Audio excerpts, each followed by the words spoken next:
Bonjour à tous, bienvenue dans cette nouvelle vidéo où je vais vous parler en fait d'une de mes lectures que j'ai fait récemment, que j'ai terminé hier. Et j'ai vraiment eu envie de vous en parler parce que c'était vraiment un coup de cœur. Enfin, ça faisait longtemps que j'avais pas autant aimé un récit Marvel récent. Donc c'est de ce récit que je vais parler. Donc c'est la nouvelle, le nouveau 100% si on peut dire X-Men, donc qui s'appelle X-Life and X-Death of Wolverine, donc qui va être en deux volumes. Là c'est le premier et le deuxième n'est pas encore sorti. Moi j'ai pris la version collector. C'est rare que je prenne les versions collector, mais là elle était vraiment super belle.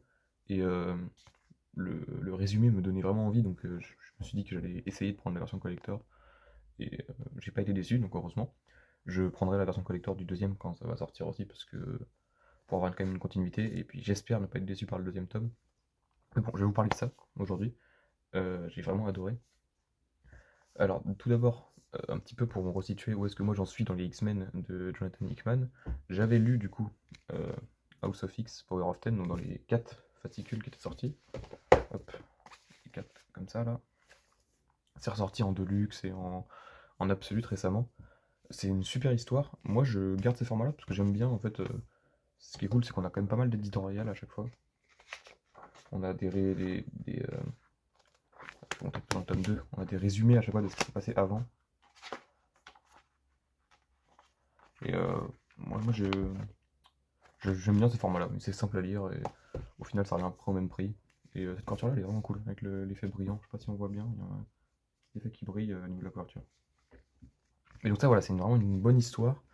Est-ce qu'on peut commencer l'X-Men avec ça? Je sais pas, c'est un nouveau point de départ quand même, mais je pense que c'est bien de connaître les personnages avant, parce que là les personnages sont quand même vachement changés. Mais alors c'est super bien dessiné, hein. Là je parle de ça. Donc en tout cas si vous lisez, si vous avez lu Oxbox, donc House of X Power of Ten, et que vous avez bien aimé, moi, ce qui était mon cas, j'ai vraiment bien aimé. J'avais acheté les Dawn of X ensuite. Enfin, j'avais commencé à lire les Dawn of X et j'ai arrêté parce que bah, c'était trop cher et puis il y avait trop de séries qui je trouvais inutiles. Je suis en train de réfléchir maintenant à racheter, parce que j'ai vendu tous mes Dawn of X, à racheter uniquement les Deluxe des bonnes séries, donc la série X-Men qui était cool et la série X-Force que j'avais bien aimé aussi. Donc peut-être que je reprendrai que les Deluxe pour avoir les- que les séries qui m'intéressent. Mais j'avais arrêté parce qu'entre les Dawn of X, après il y avait eu les Reign of X, je crois. Il y a eu X of Sword entre temps, enfin il y a eu je sais pas combien de fascicules qui sortaient par mois et c'était pas possible que j'achète tout en fait. Et surtout qu'il y avait beaucoup de séries que j'aimais pas, comme il y avait Excalibur que je trouvais pas terrible, il y avait New Mutant qui était bien, mais des fois c'était pas terrible aussi. Enfin il y avait plein de séries qui étaient vraiment que je lisais parce que c'était dedans, mais je passais pas un bon moment dessus. Et là il y a eu ça du coup qui est sorti et ça m'a vraiment fait envie. J'ai eu un petit dilemme, c'est que je sais que ça se passe juste après Inferno. Inferno c'est un 100%, enfin un nouveau fascicule qui est sorti qui est une histoire complète en fait, qui est la conclusion du run de Jonathan Hickman, enfin c'est son dernier travail. Je pense que je vais me le prendre, parce que comme ça moi j'aurai ce qui se passe juste avant ça. Mais vous pouvez lire ça sans avoir lu Inferno, parce que bah, je l'ai lu, et du coup, est-ce que vous pouvez lire ça sans avoir lu House of X? Je pense que oui aussi, mais c'est quand même mieux de l'avoir lu, et puis c'est une bonne histoire surtout House of X, faut pas passer à côté je pense. Et donc ce qui se passe dans cette histoire, c'est que, en tout cas de ce que j'en sais pour l'instant, parce que j'ai pas la fin, c'est on va vous suivre Wolverine à différentes époques. Il va être ramené dans le passé à différentes époques de son histoire. Et il va à chaque fois devoir sauver soit Charles Xavier, soit ses parents. En gros, en fait, Charles Xavier est en danger parce qu'il y a un personnage, un méchant de l'univers X-Men, donc c'est Omega Red, qui veut aller le tuer. Et Wolverine va du coup devoir sauver Charles Xavier. Et du coup, en faisant des choses qui ne se sont pas passées dans le passé vraiment, et on va voir si ça va avoir des conséquences par la suite. Et en parallèle de ça, il y a une autre série où on va suivre surtout Moira. Donc c'est un personnage très important qu'on voit beaucoup dans House of X. Et donc moi je savais pas trop où est-ce qu'elle en était, enfin ce personnage, qu'est-ce qu'il faisait dans l'histoire, etc. Et c'est bien expliqué, on comprend, et j'ai envie de voir la suite aussi, parce qu'on voit que ce personnage-là est aussi en danger. Il est traqué par certains mutants, par des organisations secrètes, etc. Je vais vous montrer un peu au dessin.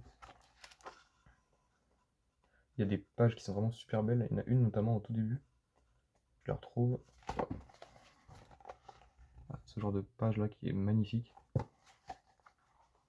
Après, on a des dessins plus classiques, mais qui sont quand même très beaux. Je vous ai pas dit, donc c'est Benjamin Percy, je crois, au scénario. Ouais, et au dessin, on a Joshua Cassara qui fait les épisodes X-Life of Wolverine.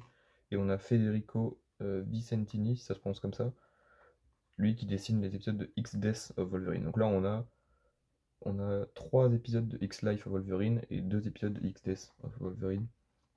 Donc en fait, les deux séries, pour l'instant, j'attends de voir comment elles vont se rejoindre. Parce que pour l'instant, j'ai du mal à voir un petit peu comment ça se rejoint, mais c'est très bien. Ça m'a redonné envie de lire quand même du X-Men récent.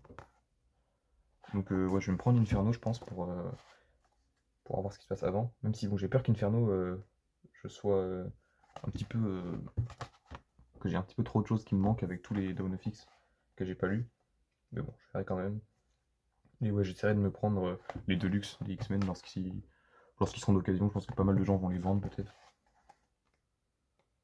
On est toujours comme on avait à l'époque, des pages comme ça, vous savez, avec pas mal d'informations. Donc des fois c'est important l'histoire, des fois pas tellement. Mais c'est cool. Mais ouais, franchement, c'est super beau. Je l'ai lu super rapidement. Il n'y a pas énormément de lecture. Donc ça peut être un point positif comme un point négatif. Moi, j'aime bien quand l'histoire se lit bien, quand même. Euh, Ça m'a donné vraiment envie de lire la suite. Je vais l'acheter dès que je pourrai. Je prendrai l'édition collector. Donc l'édition normale, c'est cette couverture-là, que je trouve moins belle quand même. Cette couverture-là. Celle-là, je la trouve vraiment classe. Et en plus, il y a un effet brillant aussi au niveau des griffes. Et non, franchement, c'est une belle édition. J'achète pas souvent des collectors pour les softcovers. Et voilà, je me suis dit que c'est l'occasion. Pour Inferno, je sais pas si je vais prendre le collector aussi, parce que la couverture est belle du collector. Mais voilà, bon, c'était une petite vidéo. J'espère que ça vous aura plu quand même. Et j'espère que je vous aurai donné envie de découvrir cette histoire qui, pour l'instant, j'espère, enfin, se terminera bien, mais qui, pour l'instant, est très bien. Et, euh, et voilà, c'est tout. J'espère que ça vous aura plu. Et je vous dis à la prochaine.